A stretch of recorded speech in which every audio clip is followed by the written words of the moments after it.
Boa noite. Que a paz do Senhor esteja com vocês. Estudo de Lucas, capítulo 3.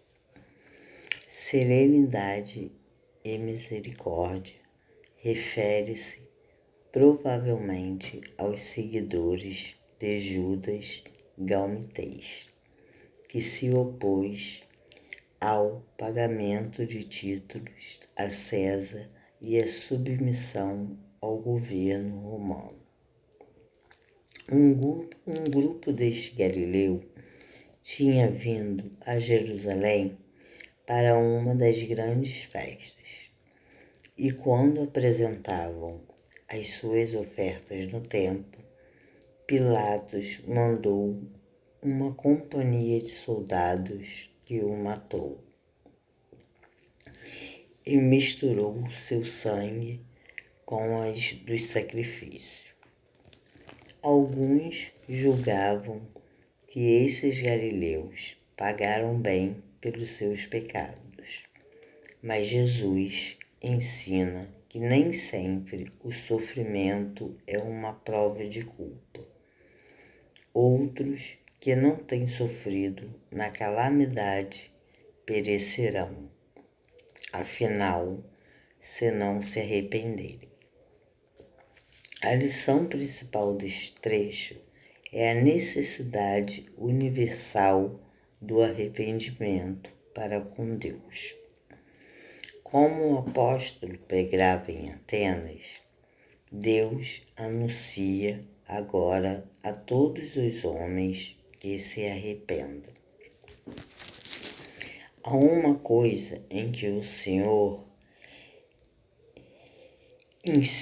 insistiu em todas as suas pregações. Todos são igualmente pecadores perante Ele, e todos necessitam de arrependimento, pois do contrário perecerão. Isto houve pouco na pregação moderna e, consequentemente, há pouca convicção de pecado e temor do Senhor.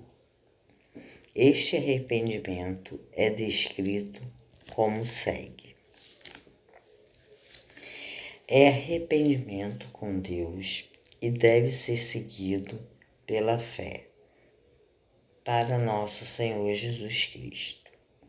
É arrependimento para a salvação, para o verdadeiro julgamento próprio e tristeza piedosa. Tenho em visto o achar a solução naquele em quem somente se encontra, e arrependimento para a vida, porque onde o não quer se muda em quero, o coração está preparado para receber o dom de Deus, que é a vida eterna. É arrependimento da qual ninguém se arrepende, isto é, mudança permanente concebida por aquele que Deus exaltou com sua destra para ser príncipe e salvador, para dar arrependimento. Na parábola da figueira, temos evidentemente uma figura de Israel, que foi por 3 anos objeto da cultura espiritual de Cristo. Aprendemos que Deus é paciente e cultuava ainda que a esperança de fruto ainda seja pouca. Nos evangelhos, há 7 milagres de cura no sábado, das quais Lucas recorda de 5. Na queixa do príncipe na sinagoga, vemos uma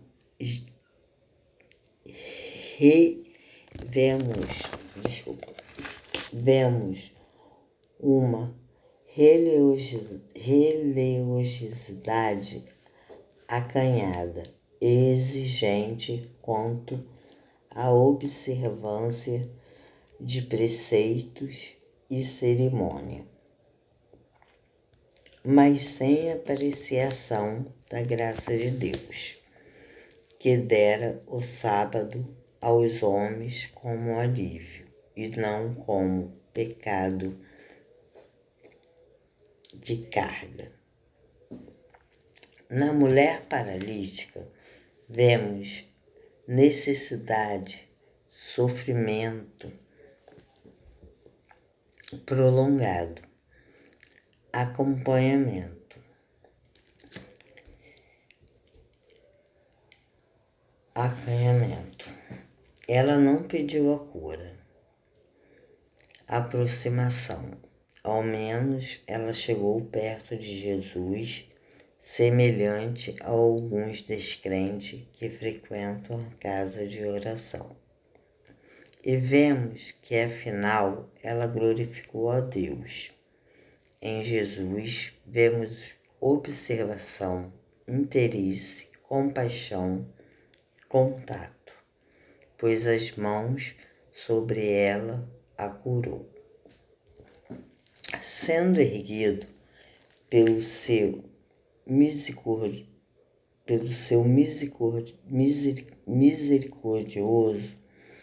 ele mostrou discernimento de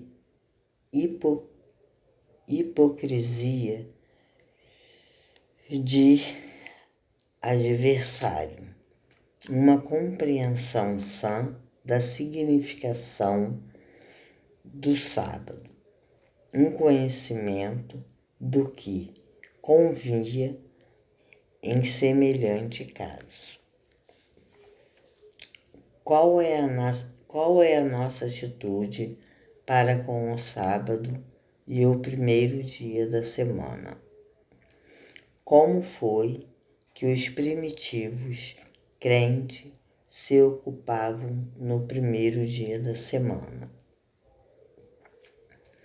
No príncipe da sinagoga, vemos insensibilidade espiritual, indignação descabida, conselho errado, hipocrisia religiosa e, afinal, vergonha. Notemos diferença entre os adversários e o povo e Nosso Senhor não hesitou em repetir suas mensagens. Por isso, valia a pena. E essas duas parábolas fazem parte do discurso que ele pronunciou perto do mar da Galileia, e agora ele o repete na Pérea. Notemos que a mostarda apresenta o aspecto exterior do reino e o fermento o interior. Não devemos entender que a mostarda seja a mais pequena de todas as sementes no mundo, mas que é a menor que o lavrador costuma semear, e que a árvore, depois de crescida, era maior que as outras hortaliças no seu terreno. Parece que a pergunta do versículo 23 foi motivada por curiosidade, talvez por alguém que se interessa pela estatística.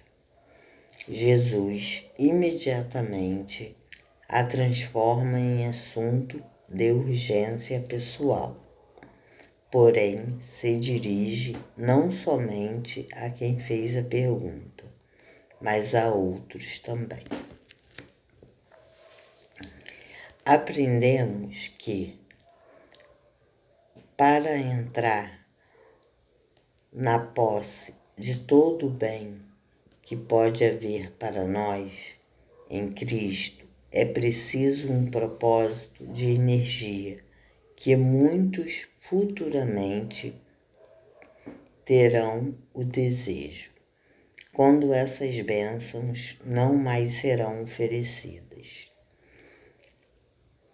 Que o ter comido, talvez, até da Santa Ceia e ter escutado o ensino de Jesus não garante uma bênção que os que praticam a iniquidade devem esperar ficar bem longe de Deus.